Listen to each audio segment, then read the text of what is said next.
సౌలు దావీదుని చంపటానికి 21 సార్లు హత్యాయత్నం చేశాడు. కానీ సింహాలని, ఎలుగుబంటిని, ఇలా చివరికి బలాఢ్యుడైన గొల్యాతుని చంపిన దావీదుకి సౌలును చంపటం ఒక లెక్క కాదు. నిశ్చయముగా చంపగలడు. అయితే యెహోవా చేత అభిషేకింపబడిన వారిని కనీసము ముట్టకూడదు అని వాక్యము చెప్తుంది.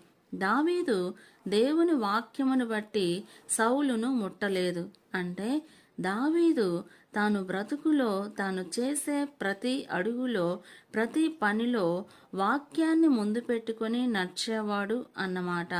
కొన్నిసార్లు వాక్యానుసారకముగా, సాత్వికంగా ఉన్న మనలను బలహీనులు అనుకుంటారు. కానీ ఎప్పుడైతే వాక్యాన్ని పట్టుకొని వాక్యానుసారకంగా అడుగులు వేస్తామో ఆ వాక్యమే నీ పక్షాన నీకు తెలియకుండా యుద్ధము చేస్తుంది. ఆ వాక్యానికి ఉన్న పేరు ఖడ్గము. వాక్యం అనే ఖడ్గము నీవు వాక్యానుసారకముగా బ్రతుకుతూ ఉంటే నీకు వ్యతిరేకంగా లేచే ప్రతి దుష్ట శక్తిని హతము చేస్తుంది.